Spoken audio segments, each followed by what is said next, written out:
आणि या घडीची अत्यंत महत्त्वाची मोठी बातमी पुण्यातील नसरापूर बलात्कार आणि हत्या प्रकरणात आरोपीला दोषी ठरवण्यात आलेला आहे। या आरोपीला कठोरात कठोर शिक्षा केली जावी अशी मागणी समाजातल्या सगळ्या स्तरातून व्यक्त होतीये। आज या प्रकरणाचा निकाल लागतोय। नसरापूर बलात्कार आणि हत्या प्रकरणात आरोपीवरती दोष सिद्ध झालेला आहे, त्याला दोषी ठरवण्यात आले।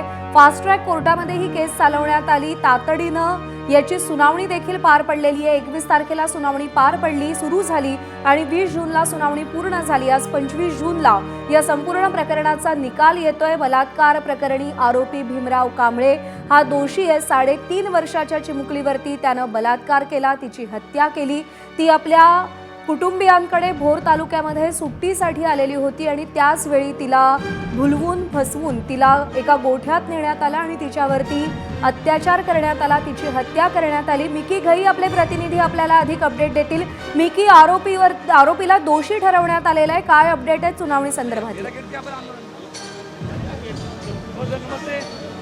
अगदी जर आपण बघितलं तर नसरापूर प्रकरणातील आरोपी भीमराव कांबळे याला आत्ताच कोर्टासमोर हजर करण्यात आलेलं होतं आणि कोर्टाने वाचनाला सुरुवात केली। तर पहिल्याच ओळात या आरोपीला दोषी करार या ठिकाणी देण्यात आलेला आहे। कोर्टाकडून सुरुवातीलाच अशा पद्धतीने सांगण्यात आलेलं आहे आणि त्यामुळं एक मोठं यश म्हणावं लागेल पुणे ग्रामीण पोलिसांचं। ज्या पद्धतीने जलद गतीने त्यांनी हा संपूर्ण तपास केला, जवळपास 14 दिवसातच चार्जशीट दाखल करण्यात आलेली होती आणि आज जेव्हा सुनावणी होतीये, जर आपण बघितलं तर अनेक लोक या ठिकाणी पोहोचलेले आहेत हे सुनावणी ऐकण्यासाठी। काय नक्की निकाल लागतोय, कशा पद्धतीची शिक्षा लागतेय, परंतु आता जर आपण बघितलं तर अनेक लोक आलेले आहेत, कोर्टाच्या बाहेर लोकांची गर्दी आहे।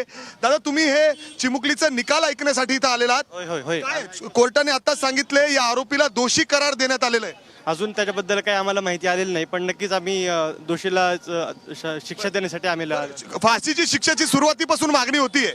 हो, पहिल्या दिवशीपासून आमची मागणी हीच आहे की लवकरात लवकर आम्हाला न्याय मिळावा आणि आरोपीला कठोरात कठोर शिक्षा व्हावी। आता आरोपीला दोषी करार देण्यात आलेला आहे। सुरुवातीलाच न्यायाधीशाने स्पष्ट सांगितलंय की हा आरोपी दोषी आहे। पहिल्यापासून आरोपी दोषी आहेच आहे, प्रकरण सिद्ध झालेलंच। आता शिक्षा होणार आहे, जवळजवळ हे निश्चित झालेलं आहे। आज काही वेळातच सुनावणीला म्हणजे अर्थात होणार आहे, शिक्षा होणारच आहे नक्कीच। आम्हाला शिक्षा फाशीची शिक्षा मिळावी ही सगळ्यांची अपेक्षा आहे।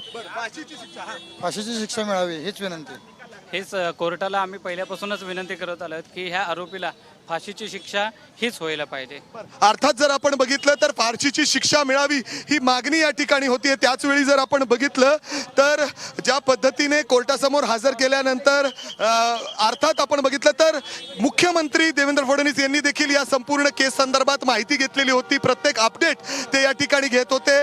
मुख्यमंत्र्यांचे देखील स्टँडिंग इन्स्ट्रक्शन्स होते की जलद गतीने हा संपूर्ण तपास व्हायला हवा। ज्या पद्धतीने 3.5 वर्षाच्या या चिमुकलीवर अत्याचार करण्यात आलेले होते, लैंगिक अत्याचार करण्यात आलेले होते आणि त्यानंतर निर्गुण हत्या तिची त्या ठिकाणी करण्यात आलेली होती।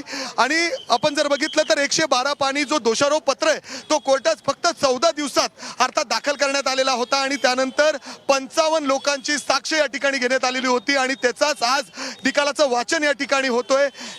जर आपण बघितलं तर SR साळुंके जे न्यायाधीश आहेत ते या ठिकाणी उपस्थित आहेत। त्यांच्या समोर काही वेळापूर्वीच आरोपी भीमराव कांबळे याला हजर करण्यात आलेला आहे आणि त्यानंतर जर आपण बघितलं तर आता जो सगळ्यात पहिली लाईन या अर्थात निकालात वाचण्यात आलेली आहे ती म्हणजे या आरोपीला दोषी ठरवण्यात आलेला आहे। ज्या ज्या कलमा अंतर्गत खटला दाखल करण्यात आलेला आहे त्या सगळे या ठिकाणी पाहिलेले आहेत। जन्मठेपाची शिक्षा व्हावी असं देखील आतमध्ये या ठिकाणी चर्चा सुरू आहे। मात्र सुरुवातीपासून सरकारी वकिलाकडून मागणी केली जाते की या आरोपीला फाशीची शिक्षा मिळावी, यासाठी हे सगळे प्रयत्न या ठिकाणी सुरू आहे। मात्र जर आपण बघितलं तर आज या कोर्टाच्या बाहेर ज्या पद्धतीने लोक जमतायत, कडेकोट पोलीस बंदोबस्त आहे, त्याच्यावरून एका अर्थाने सगळ्यांनाच इच्छा आहे की यांना फाशीची शिक्षा मिळावी। भीमराव कांबळे आरोपीच्या अर्थातच आरोपीच्या पिंजऱ्यामध्ये उभा करण्यात आलेला आहे। तो संपूर्ण प्रसंग अर्थातच पोलिसांनी जे सीसीटीव्ही फुटेज आहे ते देखील कोर्टासमोर ठेवण्यात आलेलं होतं। बरोबर आहे मिकी, आपण पाहतोय की अनेक साक्षी पुरावे, अनेक सीसीटीव्ही फुटेजेस ही कोर्टासमोर ठेवण्यात आलेली आहेत। सध्या कोर्टामध्ये नेमकं काय घडतंय? कारण का आरोपीला काही प्रश्न विचारले जात आहेत, न्यायाधीश आरोपीला काही प्रश्न विचारतायत, त्या संदर्भात काय अपडेट्स आहेत? अर्थात जर आपण बघितलं तर न्यायाधीश SR साळुंके हे थेट जे आरोपी आहे भीमराव कांबळे याला देखील काही प्रश्न विचारतायत, कारण जे एव्हिडन्स आतापर्यंत पोलिसांनी कोर्टासमोर ठेवलेले आहेत ते अनेक एव्हिडन्स या ठिकाणी आहेत, मात्र त्याचवेळी आरोपीला काही प्रश्न या ठिकाणी विचारले जात आहेत. हा संपूर्ण प्रसंग आठवतो आणि तसंच त्या पद्धतीची काय शिक्षा, म्हणजे अर्थात शिक्षा त्याला जन्मठेप द्यावी की फाशीची, याच्यावर देखील या ठिकाणी चर्चा सुरू आहे. अर्थात कोर्टाकडून जे बोललं जातंय न्यायाधीशाकडून त्या पद्धतीने या ठिकाणी सुरू आहे. त्याला आरोपीला समोर ठेवण्यात आलेला आहे, तो उभा आहे आरोपी, आणि अनेक लोक त्या ठिकाणी फाशीची शिक्षेची मागणी करतायत. मात्र जर आपण आता बघितलं तर सुरुवातीलाच कोर्टाने त्याला दोषी ठेवलेला आहे. का दोषी ठेवलंय तर ज्या पद्धतीने 1200 पानांचा दोषारोप पत्र पोलिसांकडून ठेवण्यात आलेलं होतं त्याच्यामध्ये बरेच एव्हिडन्स या ठिकाणी आहेत, कारण ज्या पद्धतीने त्यांनी चिमुकलीला खाऊ दाखवत त्या गोठ्यामध्ये नेलेलं होतं आणि तिथं तिच्यावर लैंगिक अत्याचार करत तिची हत्या त्या ठिकाणी करण्यात आलेली होती आणि त्यानंतर तो तिथून पळून घेतला. अर्थात ह्या सगळ्या CCTV फुटेज आणि वेगवेगळे एव्हिडन्स त्या ठिकाणी पोलिसांकडे आहे. एवढंच काय तर 55 लोकांचा जबाब देखील पोलिसांनी नोंदवलेला आहे आणि याचाच या 1200 पानांचा जो दोषारोप पत्र आहे त्याचाच आधार घेत या ठिकाणी या सुनावणीला सुरुवात होतीये. त्यावर आरोपी भीमराव कांबळेने पुन्हा एकदा बनाव रचलेला होता. अर्थात न्यायाधीशाने ते सुद्धा या ठिकाणी उल्लेख केलेला आहे. अर्थात बनाव करून फसून त्या मुलीला त्या ठिकाणाहून नेलेलं होतं आणि त्या दिवशी त्या मुलीला गोठ्यात नेलं. या सगळ्या म्हणजे अर्थात ते सगळं रिक्रिएशन देखील पोलिसांनी केलेलं होतं आणि ते देखील सगळे पुरावे कोर्टासमोर ठेवण्यात आलेले आहेत. या सगळ्या गोष्टींचं कोर्ट या ठिकाणी विचार करते. अर्थातच हा निकाल कुठल्या दिशेने जाऊ शकतो हे कोर्टाच्या पहिल्या ओळीवरूनच आपल्याला स्पष्ट होतं. आरोपीला दोषी ठरवण्यात आलेला आहे. आरोपीला दोषी ठरवण्यात आलेला आहे. या पहिल्या ओळीवरूनच आपल्याला समजतं की न्यायाधीश SR साळुंके ज्या पद्धतीने पुढं या संपूर्ण निकालाचं वाचन करतायत ते अर्थातच संपूर्ण जे 1200 पानांचं दोषारोप मी पत्र थोडंसं थांबवते. भीमराव कांबळेने कोर्टात नेमकं काय सांगितलंय ते आपण पाहतोय. मी पाय घसरून पडलो, तिच्या डोक्याला मार लागला, मी तिला शांत करायचा प्रयत्न केला, ती रडत होती असं भीमराव कांबळे सांगतोय. आरोपी भीमराव कांबळेनं आता कोर्टामध्ये हा नवा बनाव केलेला आहे. त्या दिवशी मी तिला गाठी शेव खायला घेऊन गेलो असं भीमराव कांबळे सांगतोय. मी पाय घसरून पडलो, तिच्या डोक्याला मार लागला, ती रडत होती, मी तिला शांत करायचा प्रयत्न केला असं भीमराव कांबळे सध्या कोर्टामध्ये सांगतोय. प्रसंग आठव तूच आणि नेमकं काय झालं ते सांग असं न्यायाधीशांनी भीमराव कांबळेला सांगितलं. ज्याला दोषी ठरवण्यात आलेलं आहे त्यानं आता हा नवा बनाव रचलेला आहे. अटक केली असेल आणि त्या पद्धतीचा पुरावा आला असेल तर जन्मठेपेपर्यंत शिक्षा होऊ शकते असे वकील म्हणून मला वाटतं. सर, तुम्ही सिनियर वकील असल्यामुळे रेअरेस्ट ऑफ रेअर केस जेव्हा कन्सिडर होतीये तेव्हा काय शिक्षेची तरतूद केली जाऊ शकते? कारण आरोपीचं वय जे आहे ते 65 आहे आणि आता सन्माननीय न्यायाधीश जे आहेत ते देखील आता आरोपीचीच बोलत आहेत. रेअरेस्ट ऑफ रेअर जर केस सिद्ध झाली तर मृत्यूदंडाची शिक्षा त्यामध्ये फाशीची तरतूद आहे ही होऊ शकते असं एक आमचं वकील म्हणून मला असं वाटतं. सर, जे कलम या केसमध्ये लावलेली आहेत त्या कलमाच्या अंडर कुठली शिक्षेची तरतूद आहे? जे काही कलम लावले आहेत ते पोक्सोचा लावलेला आहे, नवीन BNS लावलेला आहे, म्हणजे खुनाचा लावलेला आहे, प्लस रेपचा लावलेला आहे. आणि मग हे सगळं जे काही तपासामध्ये निष्पन्न झालं असेल की रेप विथ मर्डर आणि ते रेअरेस्ट ऑफ रेअरमध्ये जर बसलं तर 100% त्यामध्ये फाशी शिक्षा होऊ शकते. आणि जर न्यायालयाला असं वाटलं की संशयावरून अटक केली पण गुन्हा तर घडला आहे, त्या मुलीचा बाळाचा मृत्यू झाला आहे आणि ह्या आरोपीने केला असं सिद्ध झालं आहे, पण रेअरेस्ट ऑफ रेअर म्हणजे अतिशय थंड डोक्याने केलेला ज्याला आपण खून म्हणतो हा जर सिद्ध नाही झाला तर जन्मठेप आणि काही दंडात्मक शिक्षा होऊ शकते. 55 साक्षीदारांचा जबाब नोंदवण्यात आला होता. काही अल्पवयीन मुलं मुली होती ज्यांनी त्या नराधमाला शेवटचं त्या मुलीसोबत त्याचा इफेक्ट काही पडू शकतो यावरती? शेवटी कोर्टाच्या प्रोसिजरमध्ये चाइल्ड विटनेस ज्याला म्हणतात त्याला कायद्यामध्ये फार महत्त्व आहे, कारण ते शेवटी इनोसंट असतात. ती जी काही कहाणी शपथेवर न्यायालयासमोर सांगतात त्याला न्यायालयाला ग्राह्य धरावं लागतं. आणि त्यांनी जर सांगितलं असेल की आमची मैत्रीण आमच्यासमोर खेळत होती, ह्या आरोपीने त्याला घेऊन गेला, हे जर सगळं न्यायालयासमोर आलं आणि त्यानंतर केलेला मर्डर आणि मेडिकल एव्हिडन्समध्ये जर तसं झालं तर मग रेरेस्ट ऑफमध्ये ते मोडतं आणि मग त्या पद्धतीची शिक्षा होऊ शकते. आपण जर पाहिलं तर सन्मान्य न्यायाधीशांनी आरोपीला दोषी ठरवलेला आहे. दोषी ठरवलंय पहिलेच. पहिल्याच मिनिटाला जेव्हा सन्मान्य न्यायाधीश चेअरवर आले तेव्हा त्यांनी दोषी जे आहे ते आरोपीला ठरवलेले. त्यामुळे याच्यानंतरचं एक्झिक्युशनची प्रोसेस काय असू शकते? आज न्यायालयासमोर त्याला आता आणल्यानंतर आपण सांगतोय तसं त्याला दोषी जाहीर केलेलं आहे. न्यायालय त्याला विचारणार की तुझ्या विरोधात अशा प्रकारचा गुन्हा सिद्ध झालाय तर तुला शिक्षेविषयी काय सांगायचं. आता माझ्यावर खोटी केस केली, मला खोटं अडकवलं असं ते बोलू शकत नाही. तुला शिक्षा त्यांनी असंच बोललंय, त्यांनी पूर्ण बनाव रचलाय, दुसरं सांगितलंय, तो बोलू शकतो, तो बोलू असं केलंच नाही. पण कोर्ट फक्त त्याला विचारणार शिक्षेविषयी काय सांगायचं.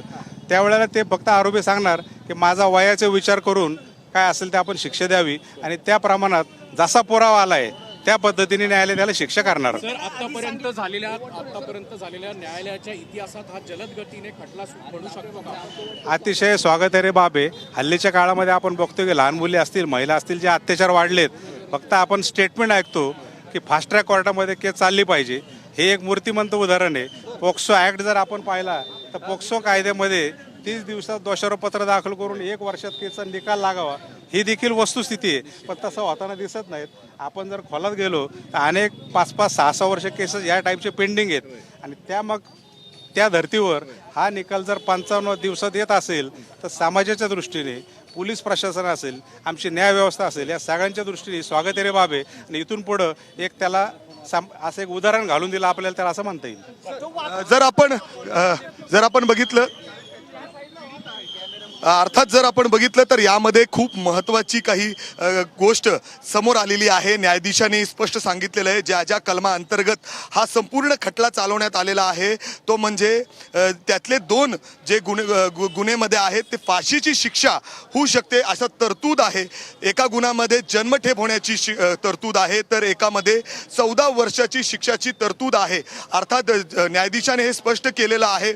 आरोपी भीमराव कांबळेला जेव्हा आरोपीच्या कडघरेत उभं केलेलं होतं त्याला न्यायाधीशाने हे देखील विचारलेलं आहे, हा संपूर्ण प्रसंग तुला आठवतो का आणि तुला आता कोणती शिक्षा द्यावी तूच सांग. हे देखील बरोबर आहे. स्पष्टीकरण अत्यंत उद्विग्नपणे कोर्टानं हा सवाल केलेला आहे की काय शिक्षा आता तुला देऊ. आपण अपडेट घेऊया. मी की पुन्हा तुझ्याकडे येते. कोर्टात शिक्षेवरती युक्तिवादाला सुरुवात झालेली आहे आणि आरोपी भीमराव कांबळेला दोषी सिद्ध करण्यात आलाय. नराधम कांबळेला मृत्यूदंड देण्याची सरकारी वकिलांनी मागणी केलेली आहे. शिक्षेवर युक्तिवाद सुरू झालेला आहे. न्यायाधीशांनी अत्यंत परखडपणे भीमराव कांबळेची कानउघाडणी केलेली आहे आणि उद्विग्नपणे विचारलं गेलंय की तुला नेमकी आता शिक्षा काय द्यायची. मिकीकडे जाऊया पुन्हा एकदा. मिकी, निर्लज्जपणे वेगवेगळे बनाव भीमराव कांबळे कोर्टामध्ये करताना आपल्याला दिसतोय, पण न्यायाधीशांनी अत्यंत परखडपणे काही सवाल केलेले आहेत आणि मृत्यूदंड देण्याची मागणी सरकारी वकिलांकडून केली जाते. काय अपडेट्स आहे? अर्थात जर आपण बघितलं तर मृत्यूदंडाची फाशीची शिक्षेची मागणी या ठिकाणी होती आणि त्याच्यावरच सरकारी वकील आणि आरोपीच्या वकिलांमध्ये सध्या युक्तिवाद सुरू झालेला आहे कोर्टासमोर. कोर्टाने पहिलेच न्यायाधीशाने स्पष्ट केलेलं आहे SR साळुंकेंनी की हा आरोपी दोषी करार ठेवण्यात आलेला आहे. अर्थात त्याला विचारलं की तुला काय शिक्षा द्यावी. जे कलम या ठिकाणी आहेत त्या कलमांतर्गत 2 कलमांमध्ये त्याला फाशीची शिक्षा होऊ शकते तर 1 कलमांतर्गत त्याला जन्मठेप सुद्धा होऊ शकतं आणि 1 कलम जे आहेत त्याच्यामध्ये त्याला 14 वर्षाची शिक्षा देखील होऊ शकते. अशा पद्धतीने हे सगळं युक्तिवाद या ठिकाणी सुरू होतं. त्याचवेळी आरोपी कांबळे याला देखील विचारण्यात आलेलं आहे की नक्की तुला कोणती शिक्षा द्यावी. त्याच्यावर त्यांनी अर्थात दुसरा बनाव या ठिकाणी रचलेला आहे की मी त्या मुलीवर कुठलाही अत्याचार केला नाही तर त्या दिवशी तिला मी गाठी शेव खाण्यासाठी घेऊन गेलो, त्यावेळी मी पाय घसरून त्या ठिकाणी पडलो, त्या मुलीच्या डोक्याला देखील राग लागलं, ती जोरजोरात रडत होती, ओरडत होती, मी तिच्यावर कुठलाही अत्याचार केलेला नाही असं देखील आरोपी भीमराव कांबळे या ठिकाणी सांगतोय. मात्र पोलिसांनी जे काय एव्हिडन्स या ठिकाणी दिलेले आहेत 1200 पानांचा जो दोषारोप पत्र कोर्टात हजर ठेवण्यात आलेला आहे त्याचे जे सगळे एव्हिडन्स आहेत 55 साक्ष देखील या ठिकाणी पोलिसांनी दिलेले. त्यामुळं साहजिकच हे सगळं खोटं आहे, तो खोटं बोलतोय हे देखील कोर्टाला माहिती आहे आणि त्यामुळंच कोर्टाने आता कोणती शिक्षा सुनवायची यासाठी दोन्ही सरकारी वकील आणि आरोपीच्या वकिलामध्ये ज्याच्यामध्ये युक्तिवाद सुरू केलेला आहे. मात्र फाशीची शिक्षा देखील या ठिकाणी होऊ शकते, कारण या जे कलम या ठिकाणी या गुन्ह्यामध्ये दाखल करण्यात आलेले आहेत त्याच्यामधले 2 कलम या अंतर्गत फाशीची शिक्षा देखील या ठिकाणी होऊ शकते. एक कलम असा देखील आहे ज्याच्यामध्ये जन्मठेपची देखील होऊ शकते आणि त्याच्यामध्ये आणखीन काही कलम आहेत ज्याच्यामध्ये 14 वर्षाची शिक्षा देखील या आरोपीला होऊ शकते. मात्र महत्त्वाचं म्हणजे 2 असे कलम आहेत या संपूर्ण गुन्ह्यामध्ये ज्या कलमाअंतर्गत ज्या कलमाच्या आधारे या आरोपी भीमराव कांबळेला फाशीची शिक्षा देखील होऊ शकते. याच्यावरच सध्या कोर्टासमोर सुनावणीला सुरुवात झालेली आहे. आरोपीचे वकील आणि जे सरकारी वकील आहेत अजय म्हैसार यांच्यामध्ये या ठिकाणी सध्या आर्ग्युमेंट सुरू आहे. भीमराव कांबळेला कोणतीही शिक्षा या ठिकाणी द्यायची आहे त्याच्यावरून हे सगळं आर्ग्युमेंट या ठिकाणी सुरू आहे. ज्या मुलीने त्यावर विश्वास ठेवला, अर्थातच ज्या लहान चिमुकलीने त्याच्यावर विश्वास ठेवला आणि तिच्याबरोबर खाण्यासाठी गेली, म्हणजे अर्थात हा सगळा त्यांनी आरोपी जो आहे भीमराव कांबळे यांनी बनाव रचलेला होता आणि त्या मुलीला तिथून घेऊन गेलं. जेव्हा अर्थातच वैद्यकीय रिपोर्ट जेव्हा पोस्टमॉर्टमचे रिपोर्ट आलेले होते त्याच्यामध्ये हे स्पष्ट झालेलं होतं की त्या चिमुकलीवर लैंगिक अत्याचार केलेले आहेत. याचे देखील पुरावे आता कोर्टासमोर पुन्हा एकदा जे सरकारी वकील आहेत ते या ठिकाणी देताना दिसत आहेत. त्या लहान मुलीच्या अंगावर 8 ते 8 जखमा देखील होते असं देखील त्या पूर्ण पोस्टमॉर्टम रिपोर्टमध्ये सांगण्यात आलेलं होतं.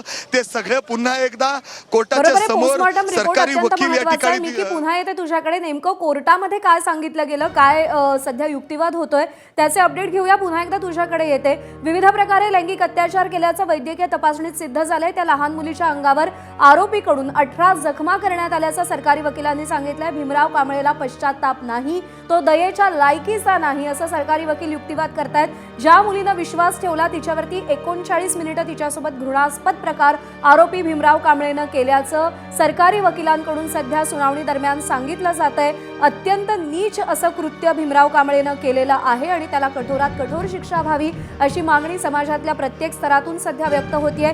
निकालाच्या वाचनाला युक्तिवादाला ज्यावेळी सुरुवात झाली त्याचवेळी आरोपी भीमराव कांबळे याला दोषी सिद्ध करण्यात आलेला आहे आणि न्यायालयानं सुद्धा अत्यंत उद्विग्नपणे त्याला प्रश्न विचारलाय की तू काय केलंस ते तूच आठव आणि तूच सांग की तुला काय शिक्षा झाली पाहिजे. यावरती त्यानं वेगवेगळे बनाव केले. मी तिला गाठीशेव खायला घेऊन गेलो होतो, पाय घसरून पडलो, तिच्या डोक्याला मार लागला, ती रडत होती, मी तिला शांत करण्याचा प्रयत्न केला, मी तिच्यावर अत्याचार केला नाही असा देखील बनाव त्यानं केलेला आहे. कोर्टामध्ये सध्या या संपूर्ण प्रकरणाचा युक्तिवाद सुरू आहे. पुन्हा एकदा जाऊयात, मिकी घई सध्या आपल्यासोबत आहेत. मिकी, सध्या काय सरकारी वकिलांकडून युक्तिवाद केला जातोय आणि कठोरात कठोर शिक्षेसाठी कशा पद्धतीनं जोर लावला जातोय? अर्थात प्रज्ञा, जर आपण बघितलं तर कठोरात कठोर शिक्षा मिळावी यासाठीच हे सगळे प्रयत्न सुरू आहेत आणि सरकारी वकील आणि आरोपीच्या वकिलांमध्ये सध्या युक्तिवाद सुरू आहे. फाशीची शिक्षाच व्हावी यासाठी हे सगळे प्रयत्न या ठिकाणी सुरू आहे सरकारी वकिलांकडून. अर्थात सगळे पुरावे या ठिकाणी दिले जात आहेत. आपल्यासोबत सर पण जर बघितलं तर एक ज्येष्ठ वकील मिलिंद पवार देखील या ठिकाणी आहेत. त्यांनी देखील ही केस जवळून बघितलेली आहे. सर, आता दोषी करार ठेवण्यात आलेला आहे न्यायाधीशाकडून, मात्र त्याच वेळी जर आपण बघितलं तर आतमध्ये सध्या शिक्षा, फाशीची शिक्षा व्हावी यावरून वकिलांमध्ये युक्तिवाद सुरू झालेला आहे. आता हे सगळे कायद्याची प्रक्रिया आहे. न्यायालयाने ज्या वेळेला त्याला दोषी धरला आहे म्हणजे सरकार पक्ष त्यांनी ठेवलेले चार्जेस सिद्ध करण्यात यशस्वी झालं, हे आता सिद्ध झालंय. आता रेअरेस्ट ऑफ रेअर थंड डोक्याने तिच्यावर अत्याचार करून तिचा खून केला हा पुरावा जर न्यायालयासमोर आला आणि ब्रुटल मर्डर ज्याला म्हणतो आपण तो जर सिद्ध झाला तर फाशीपर्यंत शिक्षा होऊ शकते. पण CCTV मध्ये पाहिलं, एकत्र जाताना पाहिलं, असं संशयास्पद जर पुरावा असेल, खून तर झालाय पण रेप झालाय का नाही आता मेडिकलमध्ये कळेल. आणि ते जर झाला असेल तेव्हा मेडिकल अर्थात जो पोस्टमॉर्टम रिपोर्ट आलेला आहे त्याच्यामध्ये हे स्पष्ट आहे की त्या मुलीवर, त्या चिमुकलीवर, 3.5 वर्षाच्या मुलीवर लैंगिक अत्याचार सुद्धा झालेले आहेत.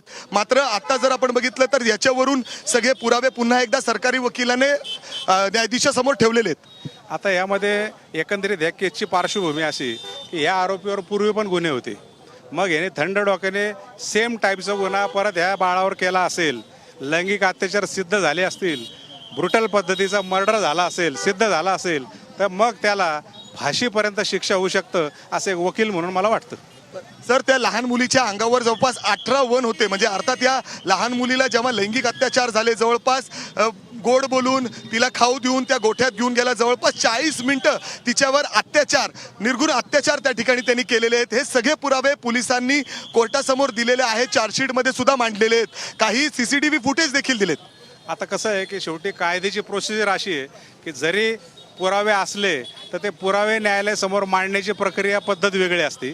त्या पद्धतीने सरकार पक्षाने जर मांडले असतील आणि त्या पद्धतीने जर न्यायालयासमोर सिद्ध झाले असतील तर कायद्यामध्ये क्लिअर कट प्रोव्हिजन आहेत की अशा केसमध्ये फाशीपर्यंत शिक्षा, संशयावरनं केला असेल तर जन्मठेप किंवा दंडात्मक शिक्षा, जन्मठेप आणि दंड असं त्यामध्ये होऊ शकते. ही सगळी कायद्याची प्रक्रिया आहे. फक्त सरकार पक्षाने ते कशा पद्धतीने मांडले त्यामध्ये शेवटी कायदा आपला असा आहे, 100 गुन्हेगार सुटले तरी चालतील पण एक निरपराध व्यक्तीला शिक्षा होता कामा नये, हे कायद्याची आपली मूलतत्व आहे. पण त्यामध्ये जर आत्ता बघितलं तर तुम्ही जसं सांगताय की हा जो आरोपी आहे भीमराव कांबळे यांनी याच्या अगोदर देखील असे कृत्य केलेले आहेत. एवढंच काय, जेव्हा माध्यमांनी त्याच्या कुटुंबियाचं, त्याच्या बायकोचं देखील इंटरव्ह्यू केला होता तेव्हा सुद्धा तिने कबूल केलं होतं की तो असाच आहे आणि त्यामुळेच तिला घरातून काढलेलं आहे. आणि आता जर आपण बघितलं तर सरकारी वकील हे सुद्धा म्हणतात महिला मुलींना जर सुरक्षित वाटायचं असेल तर याला कठोरात कठोर शिक्षा देणं गरजेचं आहे, कारण याच्या अगोदर देखील त्यांनी असे कृत्य केलेले आहेत. तो थंड दिमागाचा आहे, त्यांनी प्लॅन करून, आता तो त्याची बाजू बदलत जरी असेल तर तरी देखील हे सगळं त्यांनी कृत्य केलेलं आहे. न्यायालयामध्ये निकाल देत असताना आरोपीचं सगळी पार्श्वभूमी, आरोपीचं बॅकग्राऊंड, हा खटला कसा घडलाय, ह्याच्यामध्ये पुरावा काय आलाय, ह्या खटल्याचं बॅकग्राऊंड काय आहे, हे सगळं पडताळून पाहिलं जाईल. पण आपण जे सांगताय की आता सकृतदर्शनी न्यायालयाला त्याला दोषी पकडलंय, म्हणजे सरकार पक्षाने ठेवलेले आरोप हे सिद्ध झालेत. फक्त आता रेअरेस्ट ऑफ रेअर आणि थंड डोक्याने केलेला खून हे जर सकृतदर्शनी सिद्ध झालं तर फाशी शिवाय पर्याय नाही असं वकील म्हणून मला अर्थात फाशी नक्की होऊ शकते. सर मला तुम्हाला अजून सांगायचे आहे, त्याच्यामध्ये जे कलम आहेत त्यांच्या अंतर्गत 2 असे कलम आहेत ज्याच्यामध्ये फाशीची शिक्षा होऊ शकते. एक कलम असा आहे की ज्याच्यामध्ये त्याला जन्मठेप होऊ शकते आणि एकामध्ये 14 वर्षाची शिक्षा होऊ शकते. अर्थात 2 असे महत्त्वाचे कलम आहेत ज्याच्यामध्ये त्या आरोपीला फाशीची शिक्षा होऊ शकते. जवळपास फाशी होऊ शकते हे निश्चित म्हणावं लागेल का? जरी कायद्यामध्ये तरतुदी असल्या तरी फाशी देताना, जन्मठेप देताना किंवा कुठली शिक्षा देताना न्यायालयाला पूर्ण सेक्शन आलेला पुराव्याचा उहापोह करावा लागतो आणि तो जर कायद्यामध्ये बसला तर शिक्षा होणं म्हणजे साहजिक आहे आणि असं एक वकील म्हणून मला वाटतं. सर असं वाटतं का, तुम्ही देखील युक्तिवाद आतमध्ये थोडं ऐकत होता, परंतु 55 साक्ष देखील पोलिसांनी त्या ठिकाणी नोंदवलेत, त्यांची साक्ष नोंदवलेत आणि सगळ्यांचं हेच म्हणणं आहे की ह्यानेच असा हा कृत्य केलेला आहे. CCTV पूर्ण बघितलेला आहे पोलिसांनी, ज्या पद्धतीने आज जलद गतीने हाच पूर्ण तपास झालाय. 55 साक्षीदार सरकार पक्षाने तपासले, ते सगळे आहे असं बोलले, म्हणजे घटना घडली, सकृतदर्शनी सिद्ध झालं आणि म्हणूनच आज न्यायालयाने त्याला दोषी पकडले. मग मी पुन्हा तेच सांगतोय की रेअरेस्ट ऑफ रेअर, ज्या वेळेला असा पुरावा असेल की शांत डोक्याने तिला घेऊन गेला, तिच्यावर अत्याचार केले आणि ब्रुटल, ज्याला आपण मर्डर म्हणतो, अशा पद्धतीने तिचा खून केला, तिचे हातपाय तोडले, जे काय असेल ते, हा जर पुरावा, मेडिकल एव्हिडन्स, टेक्निकल CCTV हा जर आला असेल तर मग ह्याच्यामध्ये फाशी होईल असं एक वकील म्हणून मला असं वाटतं. अर्थात हे म्हणजे वरिष्ठ वकील आहेत, त्यांनी देखील हे स्पष्ट केलेलं आहे की अशा पद्धतीने फाशीची शिक्षा होऊ शकते, हे देखील त्यांनी स्पष्ट केलेलं आहे. मात्र त्याच वेळी जर आपण बघितलं तर हे केस जेव्हा सुरुवात झाली तेव्हा ज्या पद्धतीने समाजामध्ये रोष होता त्याला पाहता मुख्यमंत्री आणि राज्याचे गृहमंत्री देवेंद्र फडणवीस यांनी देखील या संपूर्ण घटनेची माहिती घेत संदीप सिंग गिल यांना आदेश दिले होते की तात्काळ हा फास्ट ट्रॅकवर केस चालला पाहिजे. 14 दिवसाच्या आत अर्थात चार्जशीट दाखल करण्यात आलेली होती, दोषारोप पत्र या ठिकाणी दाखल करण्यात आलेलं होतं. आणि आता जर आपण बघितलं तर आज जेव्हा सुनावणी होतीये तर सुरुवातीच्या ओळीवरच कोर्टाने स्पष्ट सांगितलेलं आहे की हे आरोपी दोषी आहे. अर्थात आता त्याला शिक्षा काय द्यावी यासाठी वकील, सरकारी वकील आणि आरोपीच्या वकिलांमध्ये त्या ठिकाणी आर्ग्युमेंट सुरू आहे. मात्र त्याच वेळी आता जे SP आहेत संदीप सिंग गिल ते देखील कोर्टामध्ये पोहोचलेले, ते देखील पूर्ण या संपूर्ण तपासात होते, बारीकीने लक्ष ठेवून होते.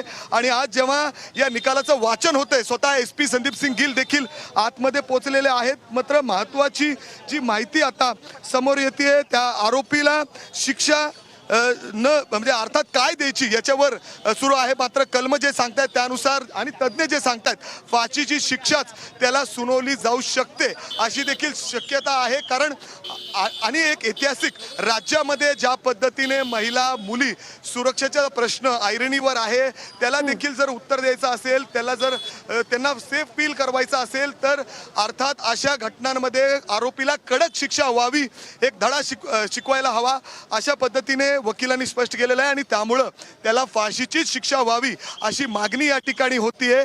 आता सुद्धा जर आपण बघितलं तर कोर्टामध्ये या दोन्ही वकिलांमध्ये सध्या यावरूनच युक्तिवाद सुरू आहे. सरकारी वकील त्याची बाजू अजून भक्कमपणे या ठिकाणी मांडायचा प्रयत्न करतायत. कारण अनेक एव्हिडन्स सध्या पोलिसांनी कोर्टासमोर ठेवलेले आहेत. सीसीटीव्ही फुटेज असेल, 55 साक्ष असतील, 1200 पानांचा हा सगळा दोषारोप पत्र असेल आणि ज्या जलद गतीने हा सगळा तपास झालेला आहे. अर्थात एक वेगळा दिशा दाखवणारा हा सगळा तपास या ठिकाणी झालाय आणि कठोरात कठोर शिक्षा व्हावी हीच मागणी या ठिकाणी बरोबर आहे जोर निकी, धरतेय. कठोरात आणि कठोर शिक्षा व्हावी ही मागणी केली जाते. अनेकांची ती अपेक्षा आहे आणि सध्या जो युक्तिवाद सुरू आहे त्यावरून कोर्टाच्या निकालाकडे सगळ्यांचं लक्ष लागलंय. जरी कोर्टानं आरोपीला कठोरात कठोर शिक्षा सुनावली तरी सुद्धा high court, supreme court, mercy petition यासारखे ऑप्शन आरोपीच्या वकिलांकडून पडताळले जाऊ शकतात का? त्यासाठी प्रयत्न होऊ शकतात का?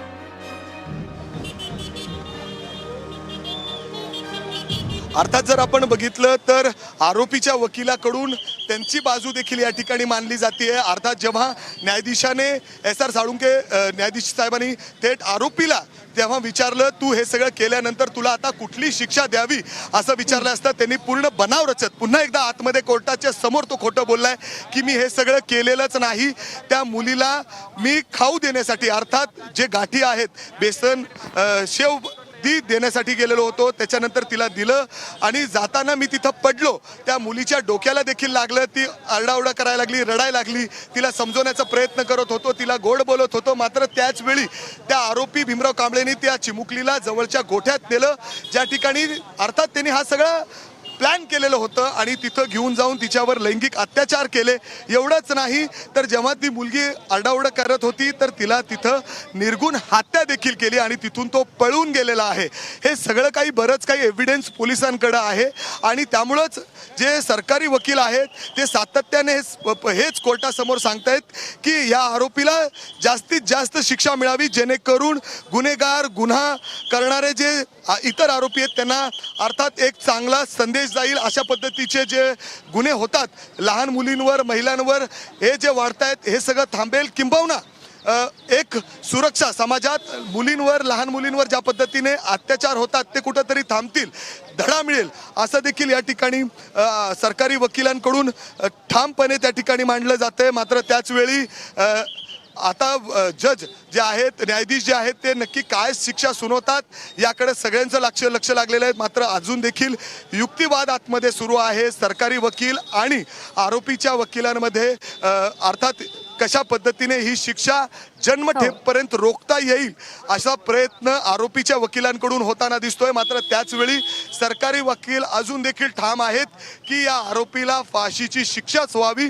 कारण ज्या पद्धतीने निर्गुण मुलीवर, त्या चिमुकलीवर, 3.5 वर्षाच्या चिमुकलीवर तिने अत्याचार केले, लैंगिक अत्याचार केले आणि त्याच्यानंतर तिची हत्या करण्यात आलेली आहे आणि त्याच्यानंतर तो तिथून पळून जातो आणि जेव्हा हा सगळा सीन तिथं पोलीस जाऊन तपासतात आणि हे एव्हिडन्स पोलिसांनी जे गोळा केलेले बरोबर आहे. ते 55 खूप जणांची महत्त्वाचे साक्ष या आहेत. संपूर्ण आणि प्रकरणामध्ये पोलिसांनी नोंदवलेली आहे. महाराष्ट्र दिनाला 1 मे रोजी हा सगळा प्रकार पुण्यातल्या भोरमध्ये घडलेला आहे. त्या चिमुकलीला भुलवून, फसवून तिला गोठ्यात नेऊन तिच्यावरती अत्याचार करण्यात आला. ती ओरडत होती असा तो सांगतोय कारण तिच्या डोक्याला लागलं होतं. तिचा आरडाओरडा ऐकू जाऊ नये म्हणून तिच्या तोंडात मोजाचा बोळा देखील कोंबण्यात आला होता असं देखील पोलीस तपासामध्ये निष्पन्न झालेलं आहे. आणि या आरोपी भीमराव कांबळे संदर्भात सध्या युक्तिवाद सुरू आहे. 4थ्या गुन्ह्यामध्ये आजन्म कारावासाच्या शिक्षेची तरतूद देखील करण्यात आलेली आहे. सरकारी वकील जोरदार युक्तिवाद करतायत की आरोपीला कठोरात कठोर शिक्षा व्हावी आणि मृत्यूदंड व्हावा यासाठी मागणी केली जाते. आपण कोर्टात काय झालं ते ग्राफिक्सच्या माध्यमातून पाहतोय. मी त्या दिवशी त्या मुलीला गाठीशेव खाण्यासाठी घेऊन गेलो होतो असा बनाव भीमराव कांबळे करतोय. त्या दिवशी मी पाय घसरून पडलो आणि त्याच वेळी त्या मुलीच्या डोक्यालाही मार लागला. मी तिला शांत करण्याचा प्रयत्न करत होतो, पण ती सारखी ओरडत होती, असा बनाव त्यांनी केलेला आहे. त्यावर न्यायाधीश म्हणाले की आता तू जे सांगतोयस तो सगळा इतिहास झालाय, कारण तुझ्यावर गुन्हा सिद्ध झालाय. तुला कोणती शिक्षा द्यायला हवी, असं उद्विग्नपणे त्यांनी विचारलंय. आणि यावर भीमराव कांबळेनं न्यायाधीशांना कोणतंही उत्तर दिलेलं नाही. त्यामुळे आता या सुनावणीमध्ये नेमका निकाल काय लागतो, कोर्ट काय शिक्षा सुनावतं, याकडे सगळ्यांचं लक्ष लागलेलं आहे.